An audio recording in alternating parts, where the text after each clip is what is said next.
Bonjour mesdames et messieurs, bienvenue dans ce 6h30. La commission électorale indépendante invite les candidats aux élections régionales et municipales couplées du 13 octobre 2018 à la cérémonie de remise des affiches et des spécimens de bulletins de vote demain, mercredi 26 septembre 2018 à 10h à son siège à Abidjan en 2 plateaux. La CEI compte sur la présence de tous. Compact with Africa, c'est le plan lancé par le G20, le groupe des 20 premières puissances économiques du monde, en vue d'accroître leurs investissements privés en Afrique. La Côte d'Ivoire figure parmi les pays ciblés par cette ambitieuse stratégie. Et ce lundi, une réunion s'est tenue à Abidjan avec pour objectif de faire l'état des lieux des réformes préalables à la mise en œuvre du plan Compact with Africa du G20 en Côte d'Ivoire. Mahama Traoré et Jean-Jacques Kwameala.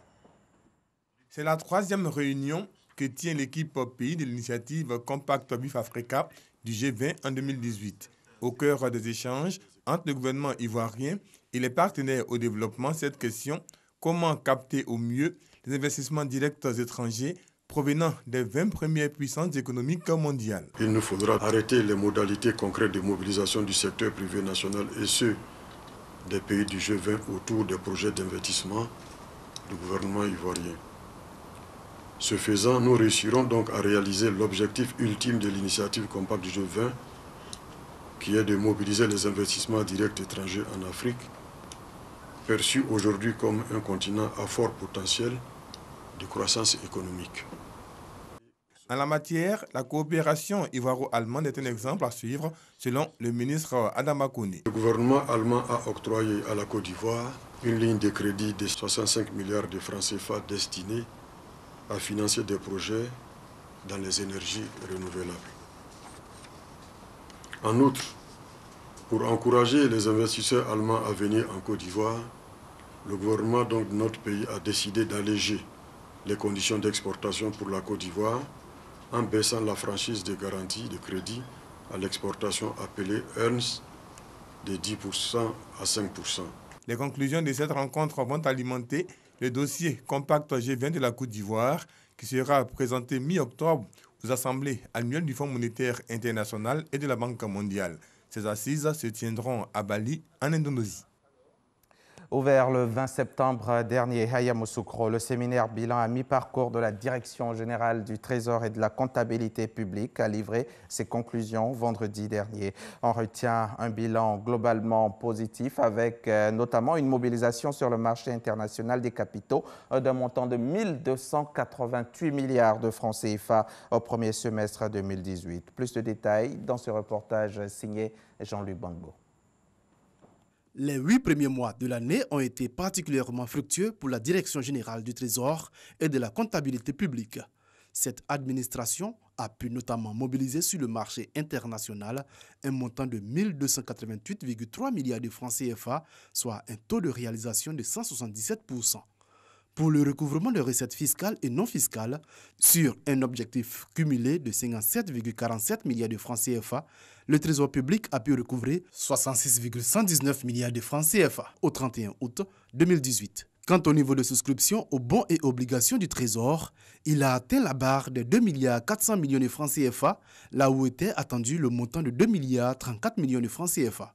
Des performances qui sont pour l'ensemble des agents du Trésor de réels motifs de satisfaction.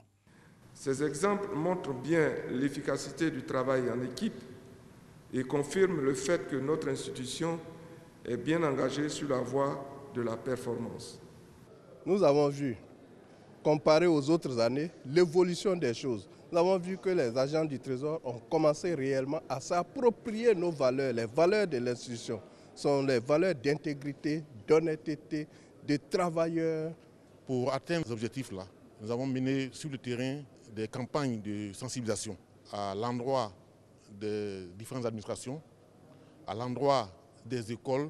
Nous avions également parcouru le territoire national. Un regard rétrospectif a été également jeté au cours de ce séminaire sur les processus de management et de certification ISO 9001 version 2015 du Trésor public.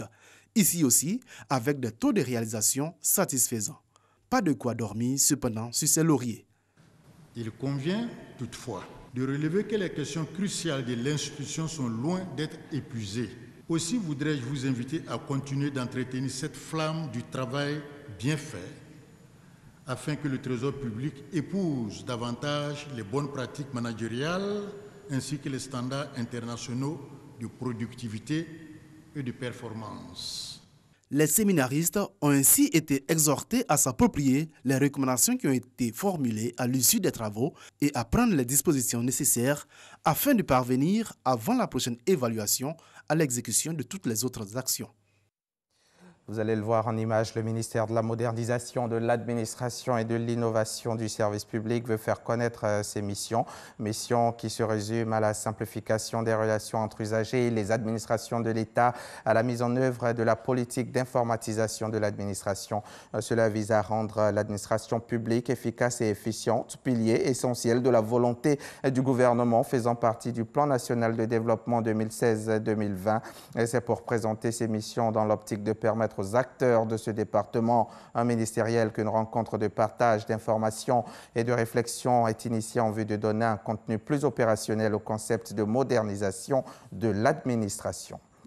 Le 13e forum EMESTAT en Afrique portant sur la lutte contre les changements climatiques et les services météorologiques s'est ouvert hier matin ici même à Abidjan.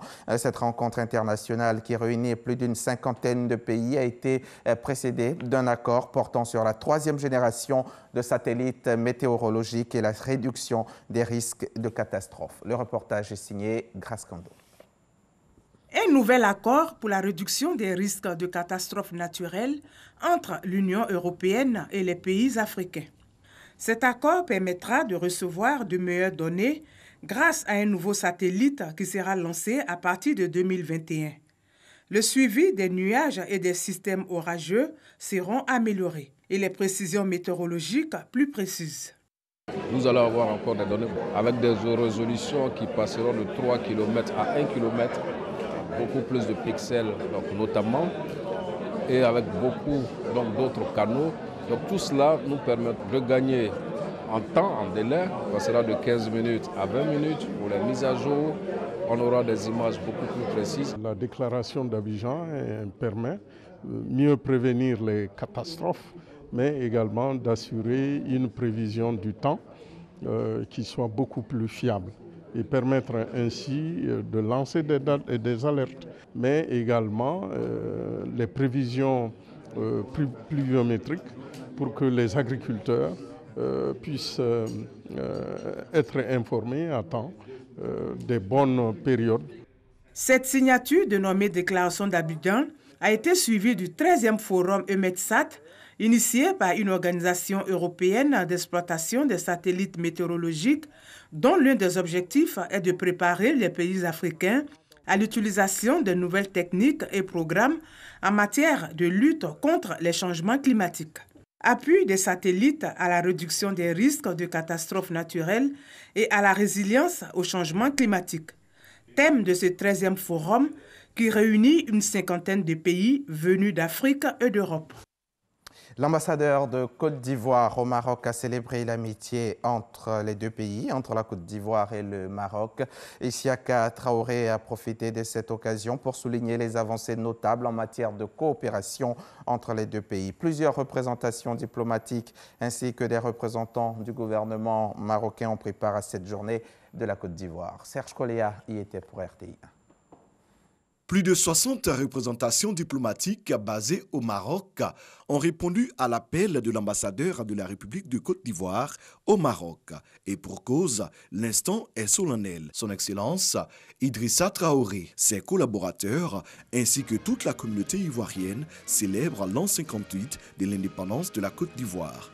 Une occasion pour le diplomate ivoirien de souligner les grandes avancées économiques, politiques et sociales réalisées en Côte d'Ivoire. Un point d'honneur a été mis sur la fructueuse collaboration entre le roi Mohamed VI et le président Alassane Ouattara.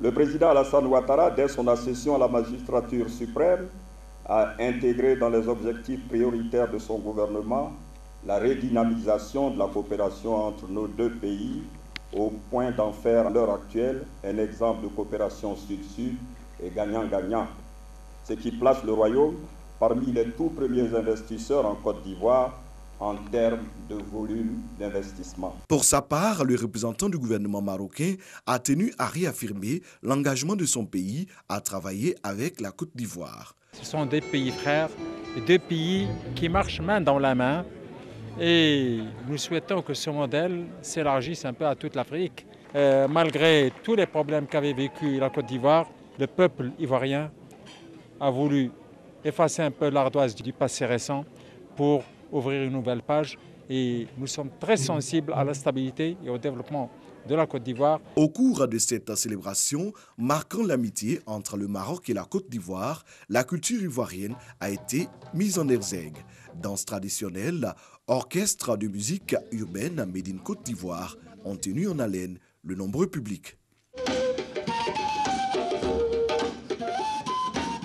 Au Burkina Faso, 3 personnes, dont 2 expatriés travaillant pour une mine d'or à Inata, ont été enlevées dimanche. Les 2 étrangers se rendaient avec leur conducteur burkinabé à Ouagadougou. 3 gendarmes partis à la trousse des ravisseurs ont été tués dans une embuscade en soirée. Un 4e est blessé. La 63e Assemblée générale des Nations unies s'ouvre ce mardi avec les prises de parole très attendues des chefs d'État et de gouvernement, notamment les discours des présidents Trump, Macron et de l'Iranien Hassan Rouhani. Cette année, ils sont plus de 130 à avoir fait le déplacement. L'ONU veut voir dans ce chiffre la preuve que le multilatéralisme n'est pas complètement en panne, mais elle peinera à convaincre, faute de percer sur les grandes crises en Syrie, au Yémen, en Libye ou encore en Birmanie. Et c'est la fin de ce journal. Merci de l'avoir suivi. Bonne suite des programmes sur la chaîne qui rassemble.